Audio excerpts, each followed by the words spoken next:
One of the key principles of designing any high-availability system is to make sure only vital apps or functions use it and everything else doesn't, sometimes referred to as KISS. Keep it simple, stupid. High availability or reliability is always technically challenging at whatever systems level it is achieved, be it hardware or software. The colossal system's failure at British Airways has been blamed on a power surge trigger followed up by a messaging system failure. However, within the comments of the BA chief executive there is one telling statement. Tens of millions of messages every day that are shared across 200 systems across the BA network, and it actually affected all of those systems across the network. Sorry for the text speak, but WTF. How does it require 200 systems to issue a boarding pass, check someone in and pass their security details on to the US, even if they aren't going there? Buried deep in the register comments on the article is an allegedly former BA employee claiming that this is in fact the case, that all of these systems are required for BA to function. How did BA get to the point that there are 200 systems in the critical path? The problem with current IT systems is that even with no high availability elements in path, once an initial burn-in period has passed, they are hugely reliable. Failures even in this setting are sufficiently rare that unless you look at IT systems as a whole, it can seem like they never occur. So, sure, we need this new function in path, just add another server, virtual machine, and let's go. Maybe spread over a couple of data centers won't be a problem. Can't be a problem, we've never seen a failure, so why do those IT guys keep telling me I have to spend millions on refactoring the system to ensure it is highly available?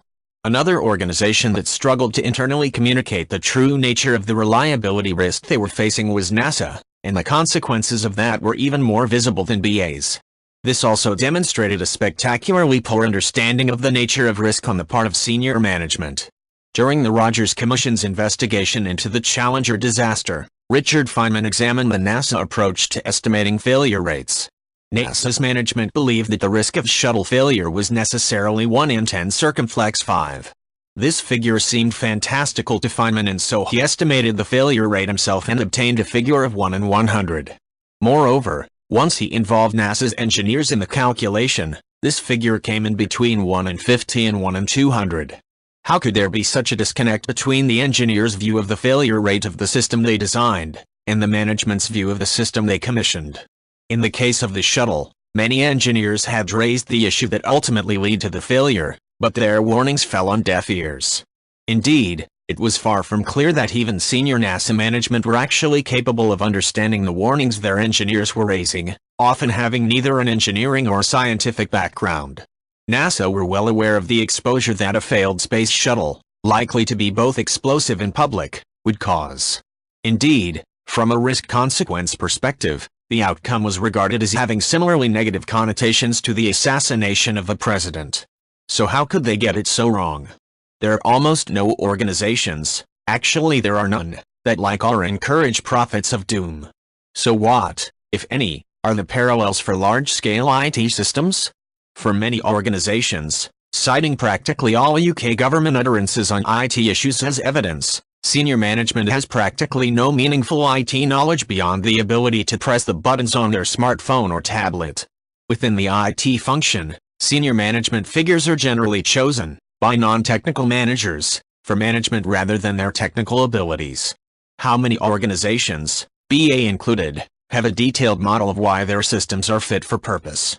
Just as the space shuttle was necessarily good for 1 in 10 circumflex 5, how many IT systems are claimed to be 5 nines on the basis of a box and line diagram showing the presence of duplicate resilient systems?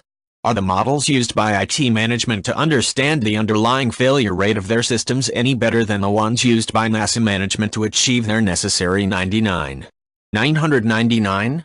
It is unlikely that any of the 200 systems BA needs functional to keep operating as a simple computational unit. Each of these subsystems will themselves have complex internal interdependencies between the servers, network, storage and the software that come together to deliver the function. The sheer number of potential points of failure that BA was exposed to is hard to believe. Unfortunately, as a default they fail very, very rarely, so it is easy to believe that failure simply cannot occur. It is clear that BA is suffering from criticality bloat. They have permitted systems to be added to the critical business path willy-nilly. The systems fail so rarely that surely this cannot be a problem, but what about the system you add to the critical delivery path but don't know about? When confronted with complexity, people have an inevitable tendency to read into hope and historic belief. One consequence of this is that if an event hasn't happened yet, it is very unlikely to ever happen.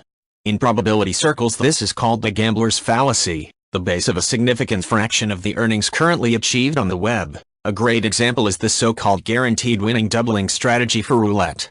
For any IT-dependent organization, which in reality is pretty much everything these days, a fundamental question should be, why does the organization believe its IT is sufficiently robust to allow it to meet its operational goals? What is the evidence that belief is based on?